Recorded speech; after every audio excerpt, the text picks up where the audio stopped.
Time की नई सीख क्या थी? घर पर बता के जाना चाहिए बाहर जब भी जाते हैं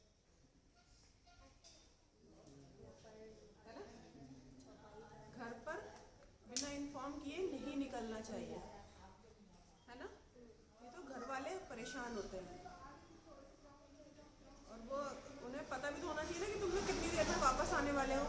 घर में बता कर जाओगे, तुम्हें मालूम रहेगा इतनी देर के लिए गए हैं, 10-5 मिनट इधर उधर, और उसके बाद में वो पता करेंगे कि तुम कहाँ रह गए, है ना? परेशान करना चाहिए क्या घर वालों को? नहीं ना?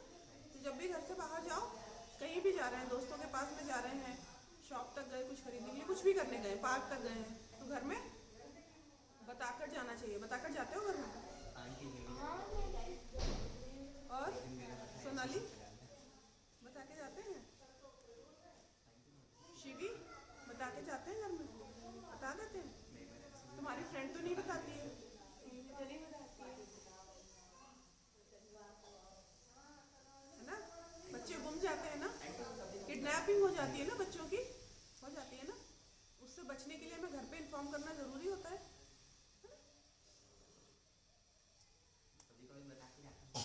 नहीं, कभी कभी क्यों, रोज बता के जाता हूँ वैसे।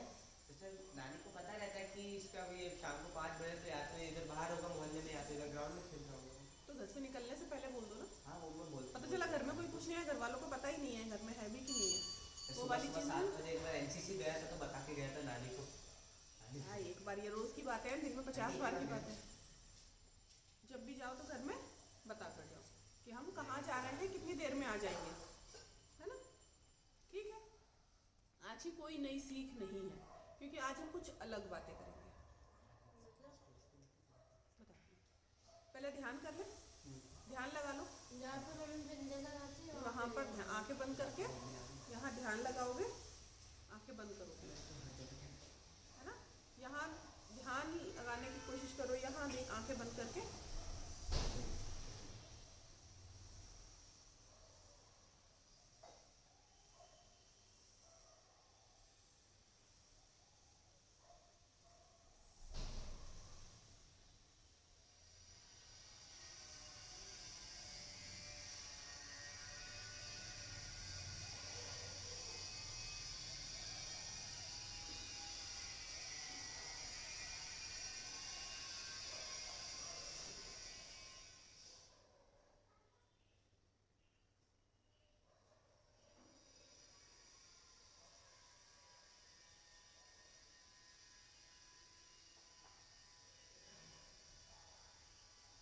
ठीक है,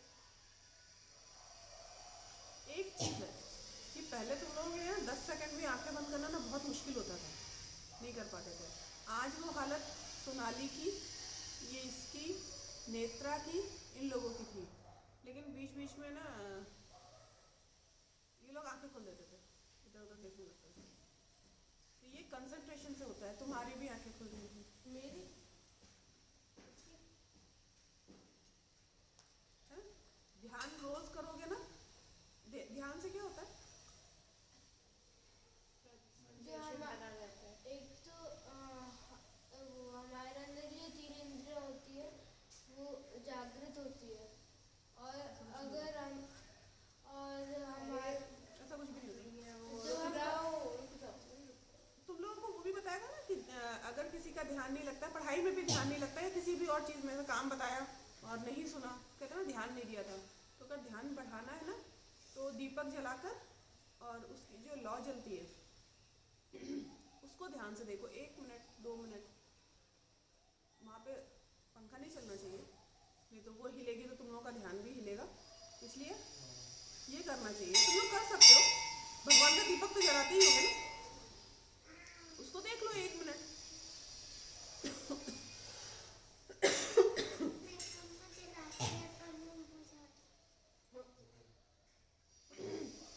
ध्यान हो गया?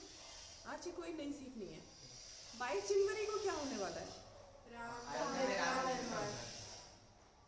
मंदिर जीर्णोद्धार होने वाला है ना? प्राण प्रतिष्ठा होने वाली है। भगवान राम आएंगे। टेंट से निकलकर मंदिर में आ रहे हैं टेंट में क्यों गए थे? क्योंकि वहाँ मुस्लिमों ने वो उनका मंदिर तोड़ दिया था, वहाँ पे मस्जिद बना ली थी सब।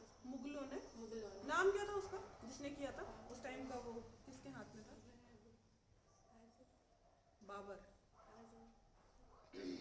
बाबर के हाथ में। हाँ सच्ची तुमने सही बोला। बाबर है ना। बाबर ने क्या किया था? हम पहले से ही वहाँ पे राम जी का जन्म स्थान है वो, हाँ, मंदिर था। है ना। तो वहाँ मंदिर था, उसने वो मंदिर तोड़वाया और वहाँ पर मस्जिद बनी। मस्जिद तो कहीं और भी बन सकती थी, कोई ज़रूरी तो नहीं तो वहीं भी बनवाना था। तोड़वा के, मतलब हमें ये बताना था कि हम मंदिर तोड़ेंगे और तुम्हें भी, नीचे ठीक है। तो वहाँ पे क्या था, पहले मंदिर तोड़ के मस्जिद बनवाई। लेकिन अब उसे हमारे छोरे भी इन छोरों से कम है क्या? क्या किया? उसे तोड़ के बाबरी गिरा के वापस से मंदिर बना दिया। कब तोड़ा था?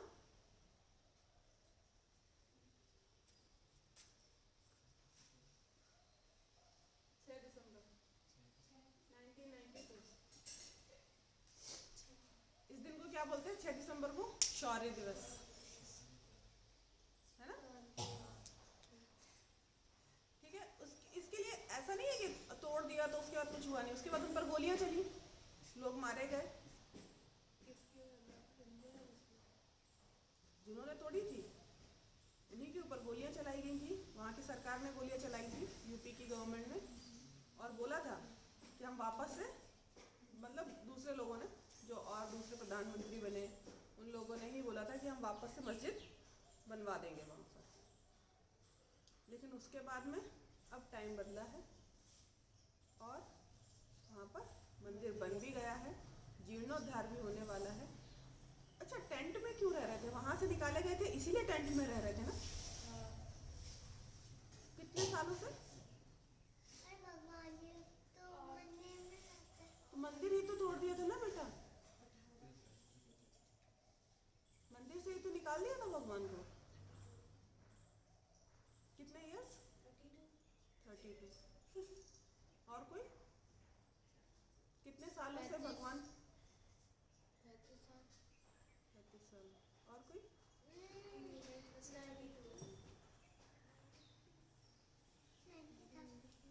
92 में मस्जिद तोड़ी थी। हम ये पूछ रहे हैं कि भगवान का मंदिर कब तोड़ा था, उसको कितना टाइम हो गया भगवान को टेंट में रहते हुए? और 500 साल आए बैंगन। नहीं वो हाँ हाँ हम समझ गए। देखो पहले जब मुगलों का राज था वो उसको 300 साल, वो 200-300 साल थे, और फिर ब्रिटिश आए तब भी वो मंदिर नहीं बना था वहाँ पर। उसका आज भी 100 साल होने जा रहे हैं। आज भी 100 साल होने जा रहे हैं, है ना। 500 साल। 500 साल मतलब हमारी 5 पीढ़ियाँ जो 100 साल होकर निकल चुकी हैं, हमारी 5 पीढ़ियों ने राम मंदिर नहीं देखा था। हमारी बहुत अच्छी किस्मत है कि हम अपने भगवान को उनके मंदिर में जाते हुए देख रहे हैं। इसके लिए गोधरा कांड भी सुना होगा तुम लोगों ने। कार सेवक जो गए थे वहाँ, उस कंपार्टमेंट को बंद करके बाहर से और अंदर आग लगा दी गई थी। उसमें 50 to 60 लोग थे और वो जलकर मर गए थे। उसमें बच्चे भी थे, छोटे छोटे बच्चे भी गए थे वहाँ पर, है ना। आदमी भी थे, महिलाएं भी थी। तो इतने सारे बलिदानों के बाद में तब जाके हमको ये राम मंदिर मिल रहा है। ठीक है। तो आज हम थोड़ी सी बातें राम जी की कर लें। कौन उनके बारे में रामायण से जिसे जो भी चीज़ अच्छी लगती हो, कैकेयी की, राम जी की, लक्ष्मण जी की, भरत जी की, अंगद की, तो वो आकर अपनी अपनी बात बता लो। आज हम सिर्फ राम जी की बात करेंगे, ठीक है। हाँ, जो भी फेवरेट है आकर बताओ बताओ एक बार ऐसा हुआ था कि मतलब जब अंगद जी लंका में गए थे रावण की सभा में, तब उन्होंने अपना एक पैर जमा दिया था, जो उन्होंने सबसे बोला था कि पैर कोई हिला के दिखा दो। कोई नहीं हिला पाया, यहाँ तक कि रावण के बेटे भी नहीं हिला पाए थे। अब बेटे का नाम क्या था? बेटे का नाम इंद्रजीत। इंद्रजीत। बेटे का नाम था इंद्रजीत, जो कि वो भी नहीं हिला पाया था। इंद्र को जीत लिया था, स्वर्ग को, वो भी उसने ये संदेश देने के लिए अंगद ने बोला था कि जो मेरा पैर भी नहीं हिला पाया, वो राम जी के दूत बनकर आए थे, कि जो मतलब उनके दूत का पैर भी नहीं हिला पाया, वो उनका क्या बिगाड़ लेगा। वो ये संदेश लेकर आए, तो वो संदेश उन्होंने अच्छे से पहुंचा दिया। रावण भी आया था ना पैर हिलाने उनका। हाँ, लेकिन रावण क्योंकि हिला लेते थे, उससे पहले रावण उन्होंने ऐसे नीचे झुका, उन्होंने पैर हटा दिया था, क्योंकि वो हिला लेता। तो सियावर रामचंद्र की जय। दूसरी कहानी कौन सुनाएगा जिसको बहुत अच्छी लगती है? आ जाओ। मैं सोचता हूँ तो ये करता है। सोच लो जो तुम्हें सोचना है।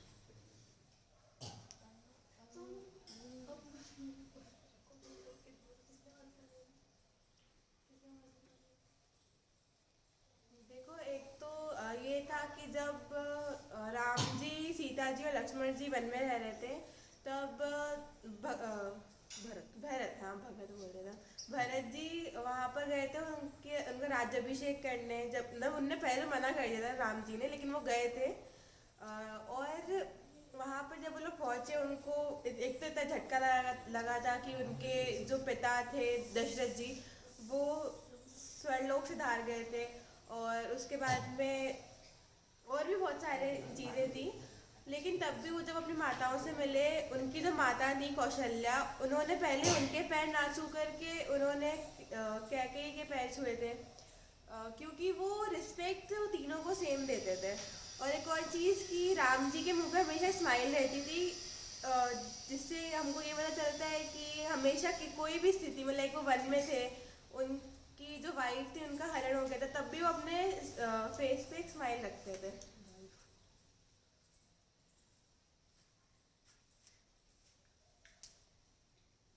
राम जी वन में चले गए, वनवास किसने दिया था? कैकेयी ने, उनकी माता कैकेयी ने। ठीक है, अब भरत जी को तो ये चाहिए नहीं था कि उनका राज तिलक हो, वो सिंहासन पर बैठे, है ना। बात ध्यान से सुनना, शिवी, पीहू और नेत्रा, ध्यान से सुनो। राम जी को वनवास हुआ, उनके साथ सीता जी और लक्ष्मण जी भी गए। वनवास किसने दिया था? उनकी माता ने, कैकेयी ने। क्या नाम था उनका जिन्होंने वनवास दिया था? कैकेयी ने, है ना। तो अब जब भरत, उस टाइम पे भरत जी कहाँ थे? अपने नाना के घर पे, है ना, अपने ननिहाल गए हुए थे। वो वापस आए तो उनसे बोला गया कि तुम्हारा राज तिलक होगा, राम जी तो वन में चले गए हैं। तो उन्होंने कहा हमको नहीं चाहिए है ये राज तिलक, हमें नहीं करवाना है, हम सिंहासन पर नहीं बैठेंगे, राम जी ही बैठेंगे। तो वो क्या करते हैं? वन में लेने जाते हैं उनको, ठीक है। तो वहाँ पर वो भी जाते हैं, उनकी तीनों माताएं भी जाती हैं। तीनों माताओं के नाम, हाँ बोल।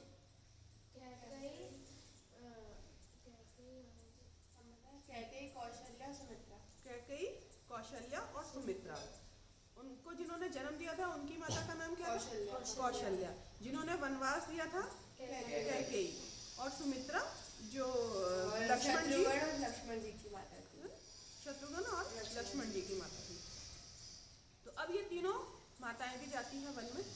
तो जब वहाँ पहुँचते हैं, तो क्योंकि कैकेयी जी को ये गिल्ट ना हो कि उन्होंने वनवास देकर, जंगल में भेजकर कोई गलती की है, तो राम जी सबसे पहले किसके पैर छूते हैं? कैकेयी के। कैकेयी के, है ना। कौशल्या जबकि उनकी, वो कहते हैं ना, रियल मदर, रियल मदर। ठीक है, आगे की कहानी कोई और किसी को बतानी है? कोई और बतानी है? एक बार जब रावण ने सीता जी का हरण करा था, उसके बाद जब रावण ने उनको एक वन में रखा था, तब हनुमान जी उड़ते हुए आए थे वहाँ पर। अगर आप वहाँ पे आएंगे उस तट पर, तो वहाँ पे आपको दिखेंगे उनके बहुत बड़े पैरों के निशान। और जब वो वहाँ पे गए थे, उन्होंने राम जी ने हनुमान जी को अपनी अंगूठी भी दी थी कि वो उनको सीता जी को दे और बताए कि हनुमान जी को राम जी ने भेजा है, वो उनके दूत है। तो जब उन्होंने वो गाना भजन गाया था, तो वो गाना, मुझे भजन बहुत अच्छा लगता है।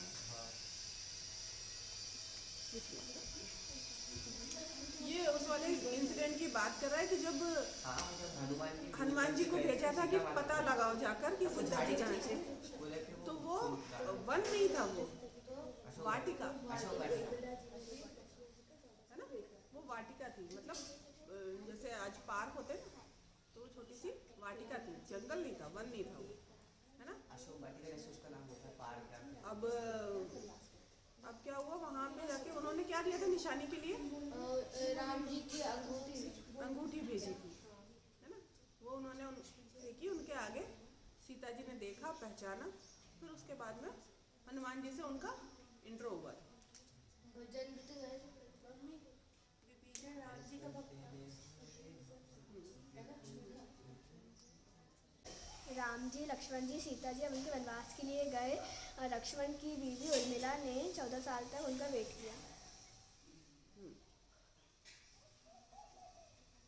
सही बात है, है ना। और मम्मी ऐसा भी कुछ था कि लक्ष्मण जी को भी वनवास नहीं मिला था, हाँ और आजकल की वाइफ्स क्या करती है, मैं नहीं, मैं तो साथ ही चलूंगी, घर में चाहे आग लग जाए, कुछ भी हो जाए, लेकिन ठीक है। ये वो वाली बात है कि लक्ष्मण जी की जो धर्मपत्नी थी, उन्होंने भी वहां रह के वनवास ही झेला था एक तरह। विनय न मानत जलधि जड़, गए 3 दिन बीत, बोले राम सकोप तब, भय बिन होए न प्रीत। मतलब 3 दिन उन्होंने विनय करी, विनय करी। मतलब रिक्वेस्ट करी कि उनकी पूजा पाठ की, भाई हमको रास्ता दे दो, हाँ। तो उनसे रिक्वेस्ट की थी, वो नहीं माना। इतने ताकतवर होने के बाद भी कि जो एक बाण से समुद्र को सुखा दे, वो क्या कर रहा है, रिक्वेस्ट कर रहा है ना। और ताकत का अंदाजा लग सकता है कि एक बाण से वो क्या कर सकते हैं, समुद्र को सुखा सकते हैं। बोले राम सकोप तब, भय बिन होए न प्रीत। और वो भी था ना, जिस दिशा में वे समुद्र देवता ने बोला था, उनने उस दिशा में बाढ़ चलाया, फिर वहाँ पर जो सूखा पड़ा हुआ था एक पहाड़, वो भरा भरा हो गया था जिसका, तो वहीं से हनुमान जी लक्ष्मण जी के लिए वो जड़ी बूटी भी लाए थे उसी पहाड़ से। अच्छा, हमने अलग सुना है क्या? कि जब शबरी ने बेर दिए थे राम जी को खाने के लिए, तो जूठे करके दिए थे, हाँ चक के दिए थे। और मतलब वो उसको ये लग रहा था कि मीठे वाले देंगे, भगवान को मीठे वाले दें, जो खट्टे हैं, जो कच्चे हैं, वो ना दें। तो उसका भाव क्या था, अच्छा था। तो राम जी ने तो खा लिए थे, लक्ष्मण जी ने नहीं खाए नहीं खाए थे, तो उन्होंने क्या किया था कि वो उठाते थे और फेंक फेंक देते थे। हमने ऐसी कहानी सुनी हुई है। तो वो जो फेंक देते थे ना, उन बेरों से जो पौधे बने थे, वो संजीवनी थी। तो इसलिए फिर बाद में जब उन्हें संजीवनी की जरूरत पड़ी, हालांकि ये बात कहना इसलिए थोड़ी सी मुश्किल है क्योंकि बेर से बेर ही उगेगा, बेर की गुठली से संजीवनी नहीं हुई, लेकिन हो सकता है, मतलब ये कहानी सुनी हुई है, ऐसा है। मतलब उन्हें हमारा खा होता लेना चाहिए थे। कि हम जो बता रहे हैं ना, उसमें ये था कि जब वो समुद्र देवता है, वहाँ पर एक बहुत दूर पे एक पहाड़ था जो बहुत टाइम सूखा पड़ा था, क्योंकि वहाँ पर राक्षसों ने हमला दिया था। पहले वहाँ पे एक गाँव था, राक्षसों ने हमला करा था, और फिर वहाँ पर पूरा लोग भाग गए, तो सूखा पड़ गया था, सब ऐसा हो गया था। उसके बाद में जब राम जी ने वहाँ पर वो चलाया बाण, वहाँ पर पूरा हरा भरा हो गया, वहीं से वो हनुमान जी लाए थे। ठीक है, आज हो गई राम जी की बातें। तुम लोग स्वयंभू मनु अरु सत रूपा, जिन्ह तेव नर सृष्टि अनुपा, धनपति धर्म आचरण नीका, अजहु गाँव श्रुति जिनके लीका। अधरं मधुरं वदनं मधुरं, नयनं मधुरं हसितं मधुरं, हृदयं मधुरं गमनं मधुरं, मधुराधिपतेरखिलं मधुरं, वचनं मधुरं चरितं मधुरं, वसनं मधुरं वलितं मधुरं, चरितं मधुरं रमितं मधुरं,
सलिलं मधुरं कमलं मधुरं मधुराधिपतेरखिलं मधुरं गोपी मधुरा लीला मधुरा युक्तं मधुरं मुक्तं मधुरं दृष्टं मधुरं श्रेष्ठं मधुरं मधुराधिपतेरखिलं मधुरं गोपा मधुरा गावो मधुरा यष्टिर्मधुरा सृष्टिर्मधुरा दलितं मधुरं फलितं मधुरं मधुराधिपतेरखिलं मधुरम्। रुद्राष्टकम पढ़ लें। नमामि शमीशान निर्वाण रूपं विभुं व्यापकं ब्रह्म वेद स्वरूपं निजं निर्गुणं निर्विकल्पं निरीहं चिदाकाशमाकाशवासं भजेऽहं निराकार मोकार मूलं तुरीयं गिराज्ञान गोतीतमीशं गिरीशं करालं महाकाल कालं कृपालं गुणागार संसार पारं नतोऽहं तुषाराग्निसङ्काश गौरं गम्भीरं मनोभूति कोटि प्रभा श्री शरीरं स्फुरन्मौलि कल्लोलि नीचारु गंगा लसब्दाल बालेन्दु कंठे भुजंगा चलत्कुण्डलं भ्रूसुनेत्रं विशालं प्रसन्नाननं नीलकण्ठं दयालं मृगाधीश चर्माम्बरं मुण्डमालं प्रियं शङ्करं सर्वनाथं भजामि प्रचण्डं प्रकष्टं प्रगल्भं परेशम् अखण्डम् अजं भानुकोटिप्रकाशं त्रयशूल निर्मूलनं शूलपाणिं भजेऽहं भवानीपतिं भावगम्यं कलातीत कल्याण कल्पान्तकारी सदा सज्जनानंद दाता पुरारी चिदानंद संदोह मोहापहारी प्रसीद प्रसीद प्रभो मन्मथारी न यावत् उमानाथ पादारविन्दं भजन्ति ह लोके परे वा नारायणं न तावत् सुखं शान्ति संतापनाशं प्रसीद प्रभो सर्वभूताधिवासं न जानामि योगं जपं नैव पूजां नतोऽहं सदा सर्वदा शम्भुतुभ्यं जरा जन्म दुःखोगतातप्यमानं प्रभा पाहि आपन्नमामीश शम्भो रुद्राष्टकमिदं प्रोक्तं विप्रेण हर्षुते ये पठन्ति नरा भक्त्या तेषां शम्भु प्रसीदति। हनुमान चालीसा शुरू करें। श्री गुरु चरण सरोज रज निज मनु मुकुर सुधारी बरनौ रघुवर विमल जसु जो दायक फल चारि बुद्धिहीन तनु जानिके सुमिरो पवन कुमार बल बुद्धि विद्या देहु मोहि हरहु कलेश विकार जय हनुमान ज्ञान गुण सागर जय कपीति लोक उजागर राम दूत अतुलित बल धामा अंजनी पुत्र पवन सुत नामा महावीर विक्रम बजरंगी कुमति निवार सुमति के संगी कंचन वरण विराज सुरेशा कानन कुंडल कुंचित केसा हाथ बज्र ध्वजा विराजे कांधे मूंज जनेऊ साजे शंकर स्वयं केसरी नंदन तेज प्रताप महाजग बंदन विद्यावान बुद्धि अति चातुर राम काज करिबे को आतुर प्रभु चरित्र सुनिबे को रसिया राम लखन सीता मन बसिया सूक्ष्म रूप धरि सियहि दिखावा विकट रूप धरि लंक जरावा भीम रूप धरि असुर संहारे रामचंद्र के काज सवारे लाए संजीवन लखन जियाए वीर वीर हर्ष उर लाए रघुपति कीन्ही बहुत बड़ाई तुम मम प्रिय भरतन सम भाई सहस बदन तुम रोजस गावे अस कहि श्रीपति कंठ लगावे सनकादिक ब्रह्मादि मुनीसा नारद सारद सहित अहिसा जब कुबेर दिखपाल जहाँ ते कवि को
भगवान की जय। सीधे बैठो, सीधे।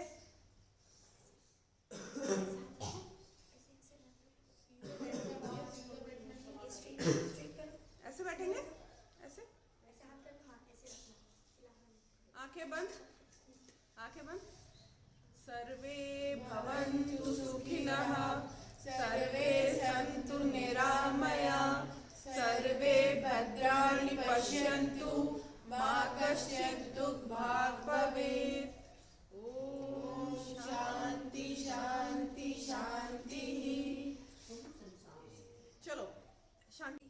शांति कीजिए शांति कीजिए, प्रभु त्रिभुवन में शांति कीजिए शांति कीजिए, जल में थल में और गगन में शांति कीजिए शांति कीजिए, अंतरिक्ष में अग्नि पवन में शांति कीजिए शांति कीजिए, औषधि वनस्पति वन उपवन में शांति कीजिए शांति कीजिए, सकल विश्व के जड़ चेतन में शांति कीजिए शांति कीजिए, प्रभु त्रिभुवन में शांति कीजिए शांति कीजिए, शांति विश्व निर्माण सदन में शांति कीजिए शांति कीजिए, नगर ग्राम में और भवन में शांति कीजिए शांति कीजिए, जीव मात्र के तन में मन में शांति कीजिए शांति कीजिए, और जगत के हर कण कण में शांति कीजिए शांति कीजिए, प्रभु त्रिभुवन में शांति कीजिए शांति कीजिए। ओम द्यो अंतरिक्षमं शांति शांति। ओम द्यो शांति अंतरिक्षमं शांति, पृथ्वी शांतिरापः शांतिरौषधयः शांतिः, वनस्पतयः शांतिर्विश्वे देवा शांतिर्ब्रह्म शांतिः, सर्वं शांतिः शांतिरेव शांतिः, सा मा शांतिरेधि। ओम शांति शांति शांति। जय घोष कर ले फटाफट। गायत्री माता की जय, यज्ञ भगवान की जय, वेद भगवान की जय, भारतीय संस्कृति की जय, भारत माता की जय। एक बनेंगे हम सुधरेंगे जग सुधरेगा, हम बदलेंगे जग बदलेगा, विचार क्रांति अभियान सफल हो सफल हो सफल हो। देश की रक्षा कौन करेगा? हम करेंगे हम करेंगे। माँ का मस्तक ऊंचा होगा त्याग और बलिदान से, नर और नारी एक समान। वंदे मातरम वंदे मातरम। गौ माता की जय। अपनी